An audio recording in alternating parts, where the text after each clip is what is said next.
Anima تکونو، جہاں کہیں پر بھی ہو، یدرکم الموت، موت تمہیں آ کر رہے گی، وَلَوْ كُنْتُمْ فِي بُرُوجٍ مُشَيَّدَةٍ، چاہے تم اپنے آپ کو مضبوط قلعوں میں بھی بند کر لو نا،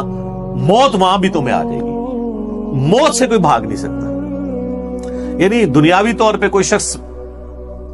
مضبوط قلعے میں آ جائے کہ مجھے کو مارنے کے لیے اندر نہیں آئے گا، سر باہر سے تو اندر آنے کی ضرورت نہیں ہے، اندر جو کچھ آپ کے اندر ہے وہ آپ کو مارنے کے لیے کافی ہے۔ Heart failure, kidney failure, cancer, کوئی بھی بیماری لگ سکتی ہے۔ باہر کی ٹریفک کو تو کسی حد تک آپ مینج کر سکتے ہیں، لیکن جو اندر چل رہا ہے وہ تو اتنا کمپلیکس نظام ہے کہ ذرا سی بھی آپ کی صرف جو سیلز کی خلیوں کی ڈسٹریبیوشن ذرا سی بھی ڈسٹرب ہو جائے کینسر بن جاتا ہے۔ اس کے اوپر کسی کا کنٹرول ہے؟ کتنی ینگ ڈیتھس آپ آئے دن سنتے رہتے ہیں جی،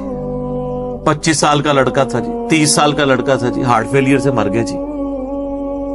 یہ بھی جو عفنان بھائی بتا رہے تھے ان کے دوست، سحری کر کے سوئے ہیں، اٹھے ہی نہیں ہے، 27-28 سال کا۔ تو وہ اللہ تعالیٰ نے ہر شخص کو جو ٹائم دیا ہے وہ، لہذا جس طرح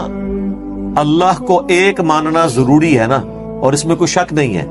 ایک ایمان والے شخص کے لیے، اس طرح بالکل اس طرح یہ ماننا ضروری ہے کہ جو رات باہر ہے قبر کی وہ اندر نہیں ہے، اور جو اندر ہے وہ باہر نہیں ہو سکتی۔ ایک لمحے، قرآن میں کئی جگہ یہ ٹاپک ہے کہ جب موت آئے گی ایک لمحے نہ آگے ہوگی نہ پیچھے۔ پھر سورہ آل عمران کے کانٹیکسٹ میں تو اللہ تعالیٰ نے یہاں تک فرمایا، جب منافقین نے کہا نا کہ ہم نے اپنے بھائیوں سے کہا تھا کہ غزوہ احد میں نہ جاؤ، نہ یہ جاتے اور نہ یہ قتل ہوتے، تو اللہ تعالیٰ نے فرمایا اس طریقے سے کوئی موت ٹال سکتا ہے؟ تم لوگ بھی جو اپنے گھروں میں بیٹھے ہوئے ہو نا، اور تمہاری جان بخشی ہو گئی ہے، تم یہ سمجھ رہے ہو کہ قتال میں نہ جانے کی وجہ سے تم بچ گئے ہو، اگر تمہاری موت بھی اللہ نے مقدر کی ہوتی تو تم خود بخود اپنی مقتل گاہوں کی طرف کھینچے چلے آتے۔ اور اس کو سپورٹیو حدیث ہے صحیح مسلم کی، نبی علیہ السلام نے غزوہ بدر سے ایک دن پہلے زمین پہ لکیریں کھینچی تھی، کل یہاں پہ ابو جہل کی لاش پڑی ہوگی، کل یہاں پہ عتبہ کی لاش پڑی ہوئی ہوگی، اور صحابہ کرام کہتے ہیں اللہ کی قسم اگلے دن ہم نے ان کی لاشیں ایگزیکٹ انہی جگہوں پہ دیکھی، یعنی اللہ تعالیٰ نے اپنے نبی کو وحی کے ذریعے بتا دیا تھا کل یہاں پہ لاشیں پڑی ہوں، تو وہ اللہ نے ان کا موت کا وقت مقرر کیا ہوا تھا، اور نبی علیہ السلام کو بتا دیا، آپ نے اپنی امت تک وہ پیغام پہنچا دیا۔ یہاں پہ اگر کوئی کہتا بھی ہے نا جی کہ وہ جی جیڑی رات قبر چاہیے وہ باہر نہیں، جیڑی باہر ہے اندر نہیں ہے، یہ اکثر وہ بدماش گنڈے اور ڈان کہہ رہے ہوتے ہیں جو قاتلانہ حملے میں اپنے دوسرے جو مقابل ڈانوں سے بچ جاتے ہیں نا، تو پھر وہ کہتے ہیں جی جیڑی لہی ہے نا جی وہ تے پوری کرنی ہے نا جی، انج تے نہیں کو مار سکتا۔ پھر ساتھ یہ بھی جملہ بولیں گے کہ جی وہ جو ہے نا مارنے والے سے بچانے والا جو ہے وہ ذات بڑی ہے۔ او بھائی مارنے والے بھی اللہ کی ذات ہے، بچانے والی بھی اللہ کی، کوئی بڑی نکی نہیں ہے، ایک کی ذات ہے جو مارتی بھی ہے بچاتی بھی ہے۔ لیکن ظاہر ہے وہ اس کانٹیکسٹ میں کہہ رہے ہوتے ہیں کہ کوئی شخص کسی کو نہیں مار سکتا، تو بالکل ٹھیک ہے۔ اب اس کے بعد ہونا تو چاہیے اس کی بقیہ کی زندگی پھر دین کے مطابق گزرے۔ بقیہ یہ ہوتا ہے کہ وہ پھر 4-5 گنڈے اور اکٹھے کر کے اپنا بدلہ اتارتا ہے اپنے مخالف سے، یہ رزلٹ نکالتا ہے اس سے۔ حالانکہ جو یہ شخص کہہ رہا ہے کہ جی جو رات قبر میں وہ باہر نہیں اور جو باہر ہے وہ اندر نہیں، اس کے بعد پھر اس کی زندگی چینج ہونی چاہیے نا،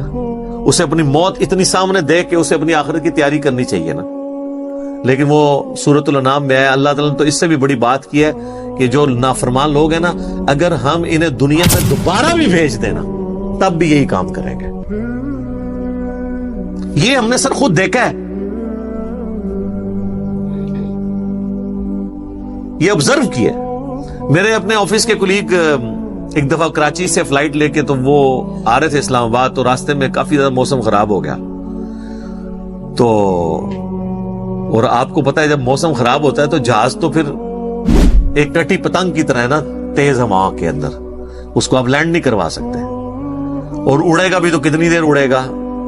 ایسی جگہ لے کے جانا پڑے گا جہاں پہ موسم ٹھیک ہو، اور ادھر پہنچنے سے پہلے اگر فیول ختم ہو گیا پھر تو جا کے وہ جنت یا جہنم میں ہی لینڈ کرے گا، دنیا میں نہیں لینڈ کر سکتا۔ تو وہ کہتے ہیں کہ جی بس جو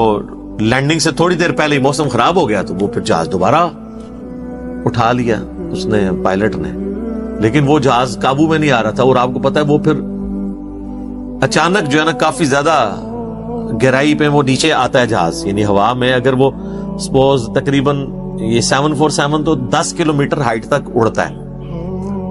تو وہ ایک کلومیٹر ایک سیکنڈ میں ایک دم نیچے آتا ہے۔ وہ جب ایک دم نیچے آتا ہے نا تو وہ ظاہر ہے کہ اگر آپ نے سیٹ بیلٹ نہیں باندھی ہوئی تو آپ جا کے تو جہاز کی چھت سے جا کے لگیں گے، تو وہ بیلٹ پہلے بندھوا لیتے ہیں، اور پھر وہ اتنی زور سے کانپتا ہے۔ یہ تو میں نے خود بھی چائنا کی فلائٹ میں ایئر پاکٹس آتی ہیں پاکستان سے چائنا جاتے ہوئے، اتنی زور سے کانپتا ہے وہ جہاز کہ لگتا ہے کہ وہ یہ ابھی ٹوٹ جائے گا، ٹکڑے ٹکڑے ہو جائے گا، کیونکہ وہ ویسے تو انہوں نے ظاہر ہے وہ ہمارے علماء کرام نے تو نہیں بنایا ہوا کہ نہ خالص ہو، یعنی بڑا صحیح ڈیزائن کیا ہوتا ہے انجینئرز نے، اور اس کے اندر پوری ایک شاک ابزارو کرنے کی صلاحیت ہوتی ہے، وہ ہلتا بھی رہنا، وہ ٹوٹتا نہیں ہے، اس میں کافی ٹرسز لگا کے لچک موجود ہوتی ہے۔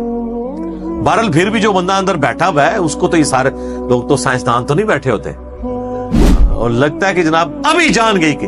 تو وہ جناب وہ کہتے ہیں کہ جی یعنی اس طرح لوگ کلمے پڑھ رہے تھے اور جناب چیخو پکار استغفر اللہ، جیسے کہ ابھی اگر اللہ نے ان کو دوبارہ بھی دنیا میں بھیج دیا، کیونکہ اب تو ان کے آخری وقت قریب آیا ہوا تھا نا، وہ تو یہ کنکلوڈ کر لیا، تو یہ اب جاتے ہی جو ہے نا ادھر سے مطلب سیدھا گھر نہیں جائیں گے، یہ مسجد میں جا کے پہلے وہ سنت والے 2 نفل پڑھیں گے جو سفر سے واپسی میں پڑھے جاتے ہیں، اور جتنی بے پردہ عورتیں اتریں گی یہ اتر کے اب جا کے پردہ یعنی وہ بلکہ یہ جہاز میں بیٹھی ہوں گی اور موبائل پہ کہیں گی کہ جی برقع جو ہے خرید کے لے کے آؤ، ادو تک میں لینا ہی نہیں جہاز تو جدو تک کہ منو کو برقع نہیں دے گا، ٹھیک ہے نا جی۔ اور جو ہے نا وہ نماز کا ٹائم ہوا ہے تو وہ جہاز میں پہلے نماز پڑھیں گے تب نیچے اتریں گے، لیکن ایسا کوئی نہیں ہوتا، اس ٹائم چیخیں ہوتی ہیں اور لگتا ہے کہ جناب گئے کہ تو وہ کہتے ہیں خیر وہ سٹیبل ہوا، وہ سیالکوٹ لے گئے اس جہاز کو، تو وہ جب اتارا تو جناب اب لوگ چیخو پکار کر رہے ہیں جی ہمیں جہاز سے باہر نکالیں، لیکن جہاز کا تو اصول ہے، وہ کہتے ہیں نہیں جی جدھر کی سواری ہے وہی اتاریں گے،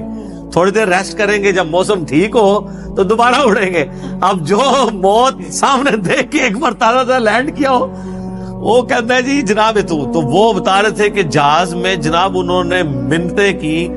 اب لاہور کی سواریاں تھیں جو وہ بھی کہہ رہی ہیں کہ جی آپ ہمیں یہاں پہ اتار دیں، اسلام آباد پشاور کی سواریاں بھی تھی، وہ کہہ رہی تھی سیالکوٹ سے جناب ہم کئی لوگوں نے کہا اسی پیدل چلے جائیں گے جناب، سانو لاؤ ہوئے تھے جہاز تو لاؤ تلے، ٹھیک ہے۔ تو وہ لیکن ان کا ایک اصول ہوتا ہے، وہ انہوں نے یہ چیک کیا کہ جو سیالکوٹ کے یا قریبی علاقوں ان کو تو اجازت دے دی، لیکن دور ان کو نہیں جناب آپ کو چھوڑ کے، وہ کہتے ہیں جناب مہربانی کرو سانو چھوڑ کے نہ ہو۔ تو اس طرح موت کا یعنی روب طاری ہوا ہوتا ہے۔ تو یہ یعنی بات کرنا آسان ہے، جب موت سامنے آتی ہے نا بڑے بڑے لوگ، اور یہ سورۃ النام میں جو اللہ تعالیٰ نے فرمایا نا کہ ہم انہیں دنیا میں دوبارہ بھیج دیں یہی کام کریں گے، تو یہ کرنا شروع ہو جاتے ہیں نا۔ میں خود اسلام آباد میں پشاور موڑ جو ہے نا G8 مرکز، اس پشاور موڑ بھی کہتے ہیں، جس طرح G9 مرکز اسلام آباد میں اسے کراچی کمپنی کہتے ہیں، تو ادھر میں ایک دفعہ ایک ٹیکسی میں نے لی، تو وہ ٹیکسی والے سے میری ڈسکشن شروع ہوئی، تو وہ کہنے لگا جی مجھے تو اللہ تعالیٰ نے نئی زندگی دی ہے، کہتا ہے جی میں ادھر ہی کھڑا ہوا تھا تو پیچھے سے ایک بڑا ٹریلا آ کے چڑھ گیا، یہ ٹریلے آپ کو پتا کس سپیڈ پہ چل رہے ہوتے ہیں، یہ بڑے بڑے جو وہ ڈیمپرز جن کو ڈیمپر کہتے ہیں، اور کہتا ہے جی میں تو گھر والے بھی آ کے بس سارے رشتہ دار کے کر کے مل کے جا رہے تھے، شفا انٹرنیشنل میں وہ کئی ہفتے تک وینٹیلیٹر کے اوپر رہا، وینٹیلیٹر پہ اس طرح کے جو لوگ ہیں بہت کم ہی ہوتا ہے کہ واپس آئیں، پھر آہستہ آہستہ ریکوری ہو گئی، یعنی وہ تو موت کے منہ سے بلکہ نئی زندگی لے کے واپس آیا۔ تو میں نے اس سے پہلا سوال یہ کیا کہ اب تم مطلب زندگی کیسے گزار رہے ہو، نماز پڑھتے ہو، مسلمان ہو؟ کہتے جی ٹائم لگ جاتے پڑھ لیتی ہے۔ تو میں نے کہا صدق اللہ العظیم، اللہ نے سچ فرمایا، اگر ہم انہیں دنیا میں دوبارہ بھی بھیج دینا پھر یہ وہی کام کریں گے جو یہ کرتے رہے۔ تو اتنا قریب سے بھی موت کو دیکھ کر لوگ جو ہے نا وہ پھر بھی یہ باز نہیں آتے اپنی حرکتوں سے۔ موت بہت بڑی حقیقت ہے، کاش اس پہ ہمارا ایمان بھی اس لیول کا ہو تو پھر انسان کا قبلہ درست رہتا ہے. آپ دیکھیں سورہ البقرہ کے سٹارٹ میں اللہ تعالیٰ نے جو ذکر کیا ہے اہل ایمان کا، اس میں کیا فرمایا؟ والذین یؤمنون بما انزل الیک، وہ ایمان لاتے ہیں جو اے نبی تمہاری طرف نازل ہوا، وما انزل من قبلک، اور جو نازل ہوا تم سے پہلے، اس پہ ایمان رکھتے ہیں. وبالآخرۃ ہم یوقنون، اور آخرت پہ یقین رکھتے ہیں. آخرت کے لیے ایمان کا لفظ بھی کافی نہیں، اللہ نے سمجھا یقین، کیونکہ قبلہ تبھی درست ہوتا ہے جب انسان کو یہ پتا ہو کہ میں نے مر کے کسی کے حضور اکاؤنٹیبل ہونا ہے، جواب دہ ہونا ہے. آج یہ جتنے لوگ کہتے ہیں نا جی جو قبر سے باہر رات ہے وہ اندر نہیں، جو اندر ہے وہ باہر نہیں ہے، یہ صرف ان کی منہ شگافی ہیں. واقعی اگر ان کا یقین ہو تو حرام خوریاں کر رہے ہو، لوگوں کا مال ناحق طریقے سے ہڑپ کر رہے ہو، اللہ تعالیٰ کے حقوق کو پامال کر رہے ہو، ماں باپ کے ساتھ بے سلوکی والا معاملہ کر رہے ہو، بیوی بچوں پہ ظلم کر رہے ہو، بہن بھائیوں کی جائیداد دبا رہے ہو، معاشرے کے لیے ناسور بنے ہوئے ہو، ایسے لوگ نہیں، پھر تو ان کو بالکل سیدھا ہو جانا چاہیے. تو بات کہاں سے شروع ہوئی تھی کہ اللہ تعالیٰ فرما رہا ہے کہ تم اپنے آپ کو مضبوط قلعوں میں بھی بند کر لو نا، تب بھی موت تمہیں آ کر رہنی ہے. موت کو کوئی ٹال نہیں سکتا، کیونکہ موت تو اللہ تعالیٰ نے بھیجنی ہے. اللہ کے پاس تو کروڑوں آپشنز ہیں، ایگزٹس تو ہر شخص کا اس دنیا سے لے، خواہ ایئر کریش میں ہو، چاہے ہارٹ فیلئر سے ہو، خواہ کسی شیر کے پیٹ میں جا کے ہو، خواہ کڈنی فیلئر سے ہو، خواہ کسی روڈ ایکسیڈنٹ میں ہو، ہر بندے نے دنیا سے جانا ہے اور وہ طے ہے، اس سے آگے پیچھے نہیں ہوگا. البتہ جو قاتل کو ہم سزا دیتے ہیں اس لیے کہ قاتل جو ہوتا ہے اس کو اللہ تعالیٰ نے یہ کام کرنے سے منع کیا ہوا ہے، وہ اس کی وجہ سے اسے سزا دی جاتی ہے، اس وجہ سے نہیں کہ وقت سے پہلے اسے قتل کر اس نے مار دیا، کیونکہ اس نے مارا اپنی ویل سے ہے، نافرمان، اس کی تو موت آنی تھی. اور اللہ تعالیٰ کو تو اپنے علم سے یہ بھی پتا ہے کہ کس نے کیا کرنا ہے، لیکن اللہ نے کسی کو پابند نہیں اپنے علم کا کیا کہ تو نے یہ کرنا ہے، بلکہ اللہ نے مستقبل کو فورس ہی خود ہی کیا ہوا ہے. جس طرح ایک استاد جب کسی نالائق شاگرد کو پیپروں سے ایک ہفتہ پہلے کہتا ہے کہ پتر تو فیل ہو جانا ہے، اور وہ فیل ہو بھی جائے، تو اس استاد کو آگے نہیں گلا کر سکتا ہے وہ اسٹوڈنٹ کے سر جی تہاڈی زبان بڑی کالی ہے، تسی کیا سی تاں میں فیل ہوئے، میں نے بڑی محنت کی تھی سی. نہیں، تو اللہ تعالیٰ کو تو ڈیوائن علم بڑا کامل ہے، وہ مستقبل کے بارے میں فورس ہی کرتا ہے. اب رہا یہ معاملہ کہ اللہ نے ہمیں اس آزمائش میں ڈالا کیوں ہے، تو وہ اللہ نے اس کو بین کر دیا. لا یسأل عما یفعل، اللہ کو کوئی نہیں پوچھ سکتا کہ اس نے یہ کیوں کیا. وہم یسألون، اور اللہ ہر ایک کو پوچھے گا. تو ابھی تو فی الوقت اللہ نے جس امتحان میں ڈالا ہے اس میں آپ نے گیون سرکمسٹانسز میں پرفارم کرنے کی کوشش کرنی ہے. ہماری ایک اکیڈمی کے بڑے قریبی ہمارے ممبر عمر بھائی فوت ہو گئے آلموسٹ 37 ایئرز کی ایج میں، اللہ تعالیٰ ان کی مغفرت کرے. اور ماشاءاللہ انہوں نے اپنی ینگ ایج کے اندر اپنے عقیدہ توحید کی اصلاح کی، اپنے گھر والوں تک اصلاح پہنچائی، اپنے والدین تک پہنچائی. خوش قسمت ہوتے ہیں وہ لوگ جو جوانی میں خود بھی توبہ کرتے ہیں اور اپنے بوڑھے 70-80 سال کے ماں باپ جو روایتی دین کو، قبر پرستی کے دین کو لے کے چل رہے ہوں، بزرگ بابوں کے دین کو، ان کو بھی وہ اپنے ساتھ اس رائے حق پہ لانے میں کامیاب ہو جائیں، یہ نصیب والوں کا حصہ. تو ان میں سے ایک ہمارے وہ عمر بھائی بھی تھے، ان کا جنازہ بھی آپ کو پتہ ہے میں نے پڑھایا تھا. جیلم کی تاریخ میں چند بڑے جنازوں میں سے تھا، وہ ہزاروں لوگ اس میں شریک تھے. تو ان کی اچانک ڈیتھ ہوئی ہارٹ فیلئر سے. ینگ ایج میں اگر کسی کو ہارٹ اٹیک ہو تو یہ چانس ہوتے ہیں کہ اس کا ہارٹ فیل ہو جائے گا، کیونکہ ہارٹ ریئیکٹ کرتا ہے، بوڑھا بندہ پھر بھی سروائیو کر جاتا ہے. تو مجھے صحیح طرح یاد ہے کہ وہ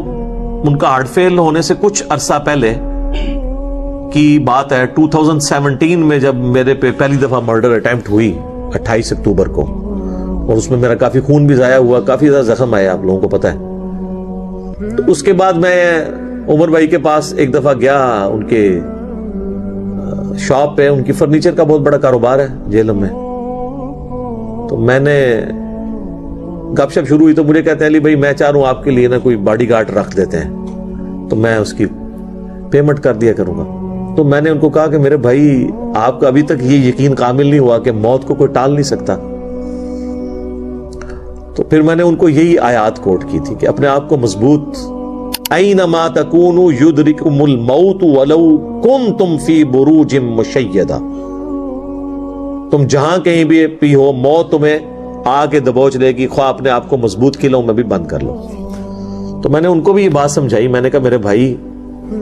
باہر کی ٹریفک کو تو آپ کنٹرول کر سکتے ہیں، کسی حملہ آور کو تو آپ روک سکتے ہیں، اندر جو اتنی کمپلیکس ٹریفک ہے، روزانہ میرا دل 1,00,000 دفعہ دھڑک کر 10,000 لیٹر خون پمپ کرتا ہے میری نسوں میں، اس ٹریفک کو کون کنٹرول کر سکتے ہیں؟ 25 دفعہ ڈائلیسس کرتے ہیں روزانہ میرے گردے، یہ کام کرنا چھوڑ دیں، اس کو کون کنٹرول کر سکتا ہے؟ 23,000 دفعہ آلموسٹ پھیپڑے سانس اندر کرتے ہیں، اتنی دفعہ باہر کرتے ہیں۔ آپ تو یہ کورونا کی وجہ سے لوگوں کو پوچھیں نظر، ان کو سانس لینا کتنا مشکل ہو رہا ہے، ریکوری ہوتے بھی کئی مہینے لگتے ہیں۔ یہ سانس ہمیں خود لینا پڑ جائے نا یاد کر کے، ایک دن نہیں آپ سانس لے سکتے۔ 12,000 دفعہ ہماری یہ پلکیں جھپکتی ہیں، اور یہ اگر آپ کو روزانہ یوں کرنی پڑ جائے تو بس پھر آپ کوئی اور کام نہیں کریں گے، یہی کرتے رہیں گے۔ تو یہ سب کچھ میری مرضی کے بغیر اللہ تعالیٰ یہ سارے معاملات کو لے کے چل رہا ہوتا ہے۔ تو ہم باہر کی ٹریفک کو تو شاید مینج کر لیں کسی حد تک، وہ بھی کنفرم نہیں ہوتا۔ کئی بار روڈ ایکسیڈنٹ میں آپ دیکھتے ہیں لوگ اپنی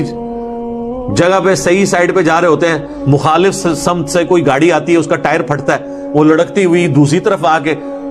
4-5 بندے نیچے دے دیتی ہے، ان کا تو کوئی قصور نہیں ہے، وہ تو ہوتے ہی دوسری ہے۔ یہ تو میں نے خود اس طرح کے ایکسیڈنٹس اپنی آنکھوں سے بھی دیکھے، تو پتہ ہی نہیں چلتا۔ تو باہر کی ٹریفک کو آپ کسی حد تک مینج کر لیں گے، لیکن اندر کی ٹریفک کو تو کوئی بھی نہیں کر سکتا۔ اور دیکھیں کچھ عرصے کے بعد ان کی اندر کی ٹریفک ہی فیل ہوئی اور دنیا سے چلے گئے۔ اللہ تعالیٰ ان کی مغفرت کرے، انہیں نیک کاموں کا اجر دے، ان کی برائیوں سے درگزر کرے، اور ہمیں بھی اپنی موت سے پہلے پہلے قبر و آخرت کی تیاری کرنے کی توفیق عطا فرمائے۔ اللہم من احییتہ منا فاحیہ علی الاسلام ومن توفیتہ منا فتوفہ علی الایمان، آمین۔